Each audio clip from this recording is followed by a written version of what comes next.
Is scéil sinne. Tá me doríre fan ar deangaí agus ar goltar a chéimhnú agus a chuineal beo. A tá me tucha de fléisiúr an tíl fasta. Smailin ceilirú a dhéanúir ar ngéalachas, go minic agus is féidir. Níl a cos leis an wathú a bhí ná nar a bhín scafte gail le chéile, a ceáil, as a dawsa, as a chur ar ngráiniúil de chéile.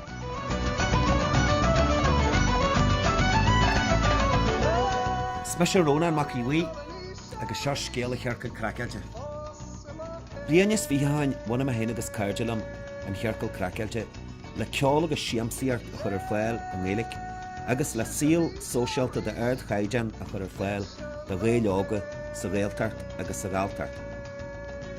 Bhainamid club sóisialta uéis a teartain a mala clia an 1993 agus dagaramid féilte chraice a ra cairn chun daine mí an spideal gan na mara a lan Harry agus Cuidói. Le seart mliana in nuas, tá cabaret chraice goin uéis a bhí tíchiúdaí in Cuidói, agus tinmidig taistil leis chuid féilte éagsúla ar fud na tíre fasta. Féilte casala electric picnic ar artas na Gaeilge, scalbhaic rátain am fearste, ar artas scoisiarige agus go leor eile. Churann an cabaret chraice airdan ar fáil de cheoltarí úra na Gaeilge, agus ceoltarí seanmhainithe na Gaeilge.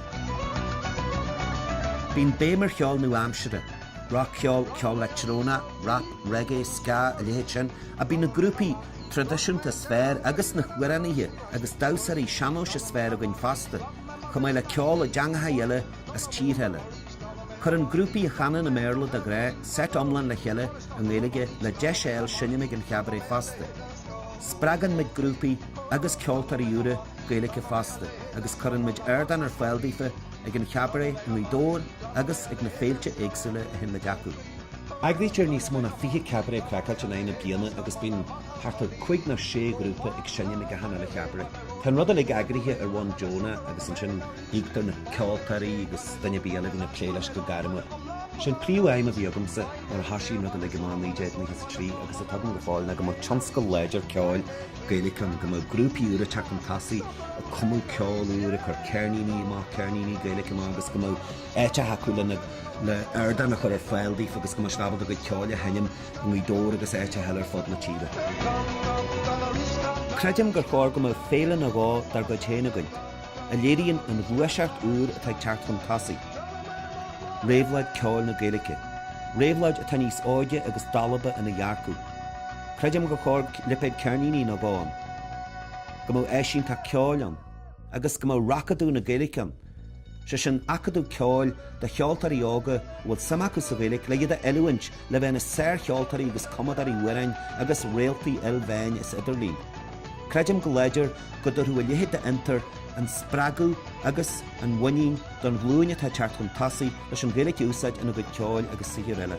Tógann se a chrí go bhfuil ar a grúpaí ceáil úra agus ceoltarí úra teach chun tasaí mar chud de réabhlaid an ceáil.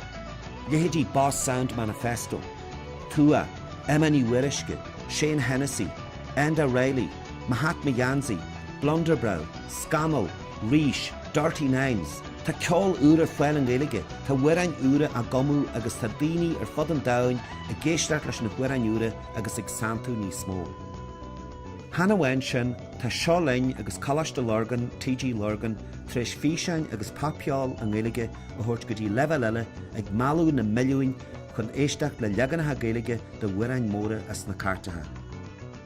Dúsa hasise sem má le chláanad agus scara bré sna seaartmhaidí agus iad chu cuma úr nó amsire ar na seanhuireáin tradiisiúnta a scéaltartaí chonainn agus an sin chhuiile me léhéadí T-Back agus Barry Rónán agus na físeáin agus léhéadí sin na Hartwoodí agus fear ma blasú den cheáil den réabhlaid ceáil bhí gal ré ar sa bhatan bheg na bhí me gan é steadfast na Hartwoodí fasta agus na rudaí sin na lig sprág siad go móna.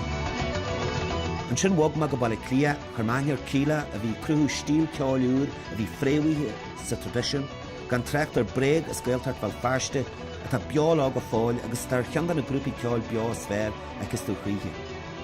Ar an drochhair ní chluinne tú mar an na ceoltarí tá luite gom ar na stéisiún radio náisiúnta nó treachtaile eile sa tír a chluinne tú iad station nation to Noel, radio na Gaeltarte, Cloniati iad a radio failte agus a radio na Lifa. Tá rudí móra talú fod na tíre aber tan pobl Gaelige is ag electric picnic a han bhíon tan G-spata a mal farste agus an Aliavanis tá clubúra mai clia, club fun, tá si a bon clubúra garci. Bua seachta tan seo tá gal neart ganneart a fod na tíre, ha dig mai de stapúnas.